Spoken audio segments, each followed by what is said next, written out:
Hello, everyone, and welcome to the tavern.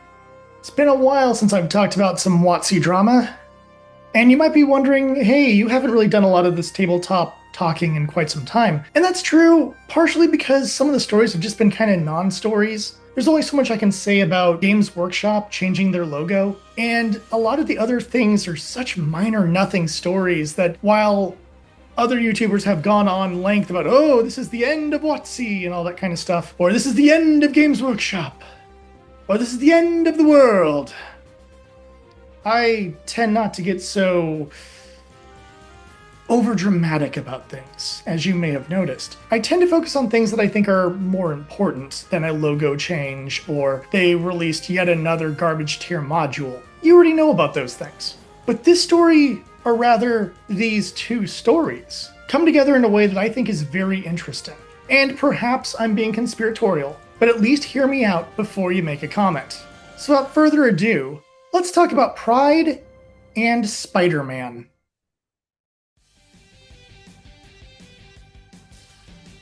Not too long ago, the D&D Pride collection was revealed, which is odd because Pride Month is in June. October usually isn't your Pride-related month. It is your Halloween Spooky Times month. It's the time to announce, say, Vampire Mission or Zombos or whatever. But they put out a Pride thing. Now, this doesn't appeal to me, obviously. I live in California, so I've met quite a few gay people in my life. And one thing I always found very consistent amongst the gay people, at least that I hung out with, is that they don't like being pandered to, and they don't like being fetishized. And this image really does kind of hit that pandering, fetishization type zone. I'm fairly certain if I showed this to some of my friends, they probably wouldn't like it. But for some reason, they decided this is the time to bring this out. Now, we all know that Dungeons & Dragons has been on a downward spiral.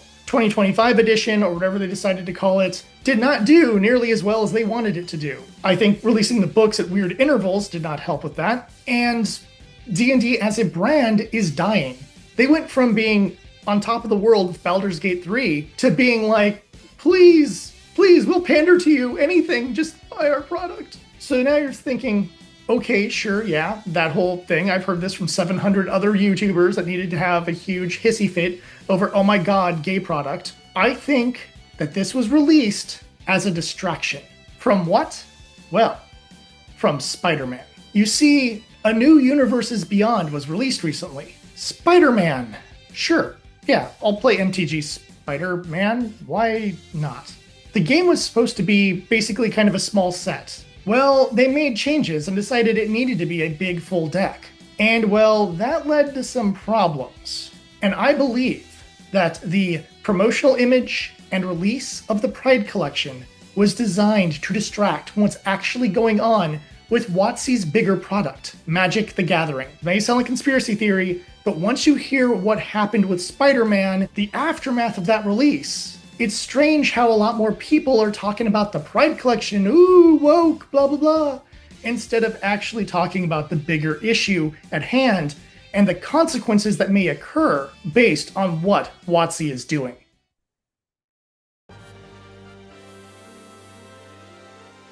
So the Spider-Man set is a bit larger than it probably should be. This means the inclusion of a lot of filler cards, such as city pigeons and pedestrians, or is it bystanders? Either way, what this leaves you with is a lot of cards that serve almost no purpose other than to fill out the deck. Not only that, this does feature a lot of the variant Spider-Men from the Spider-Verse storylines, which also means you have a lot of cards that are very samey, as a lot of the Spider-Man characters aren't really that different. A Spider-Man is mostly a Spider-Man. Unless they're Miles Morales, then they're Miles Morales. But what we really have here is a deck that, unless you're buying it because you're a huge Spider-Man fan, if you're a player, it's a lot of fluff garbage cards, so you're getting an inferior product for a higher price. Not a surprise for WotC, they've done that quite a bit in the last few years, I have videos about it. But here's the big thing, they also had a product survey. They do this after every product, it's to help them plan out what the next Universes Beyond, or deck type, what have you. But there's two major things that came out of this product survey. Is that the survey would send the following message to people if they happen to put too much negative information. As it turns out, you're not part of the target demographic. What exactly is the target demographic? I would think for Magic the Gathering, it would be people who play Magic the Gathering. And if it's going to be Spider-Man themed, then I would assume it would be Marvel fans or Spider-Man fans. But instead, it means our target demographic is Magic the Gathering fanboys who love everything we do.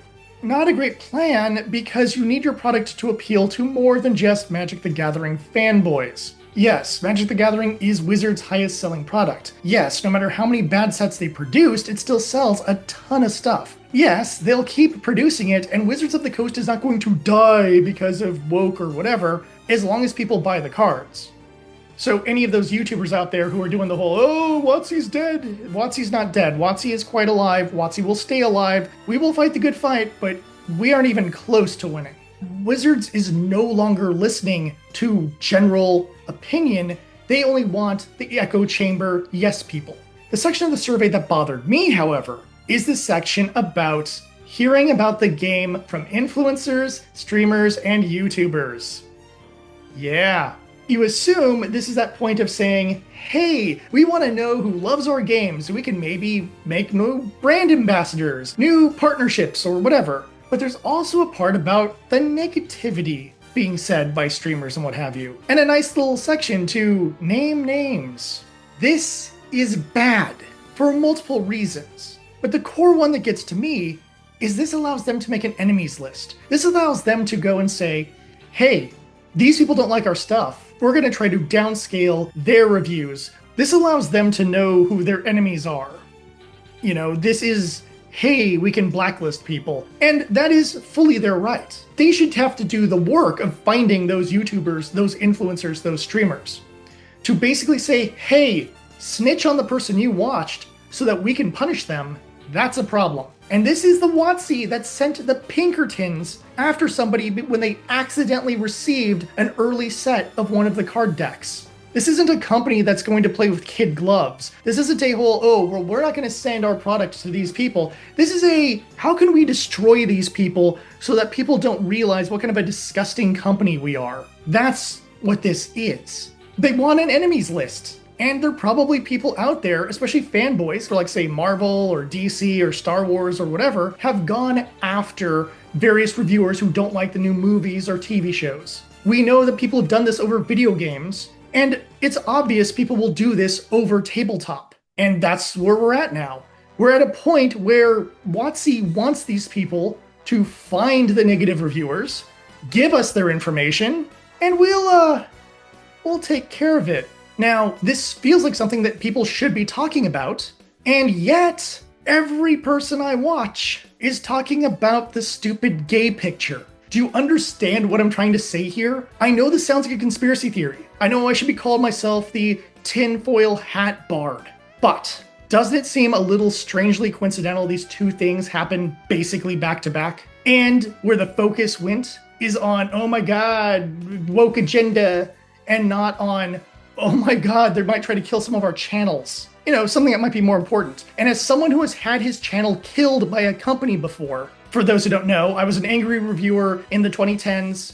It was the style at the time. My channel was killed by a company who didn't like my reviews. So I have been there before. This is a thing that can and will happen. And the destruction of my channel hurt my morale so bad. It took me several years before I even attempted to make a new channel. Even then, I'm still very wary on doing reviews, because if I dare say something wrong, some psychopath industry asshole is going to go and try to kill my channel. Thankfully, WotC doesn't care if you complain about this stuff. They only care if I rip on their products. But why would I do a WotC product review when I would have to pay my own money for their garbage tier stuff? Bad times are ahead for those of you putting out negative reviews about WotC products. And I will be shocked if we don't hear something within the next 6 months to a year about channels being targeted, and of course, only certain kinds of influencers getting any kind of attention from Hasbro and WotC. Bad times are ahead, folks. Bad times.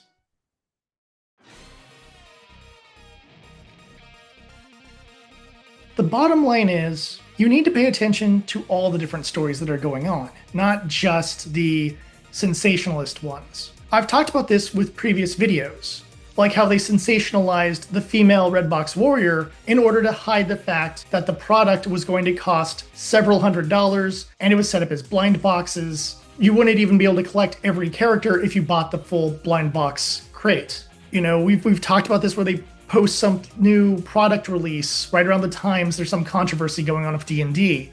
Or when there is a controversy going on with AI art and stuff like that, they'll throw together some sort of big post online to distract everybody. This is what WotC does. And I don't think this is conspiratorial. Once, sure, that could happen. Twice, maybe. It's been more than 3 times. This is a pattern. This is just behavior. This is modus operandi. I wish more people would raise a fuss about it because it's really important to keep track of this kind of stuff. So yeah, I'll expect the whole "you're crazy, you don't know what you're talking about, you don't know anything about tabletop, you noob." I'll expect those comments soon. Thanks for those. Thumbs up. Any of the rest of you did like my video, please like and subscribe, share it around. Hopefully one of you out there will hear this and spread the word. As always, I tell you to fight the good fight, because if you don't, who will? More importantly, support your local game shops, support independent creators, and of course, I'll see you at the tavern.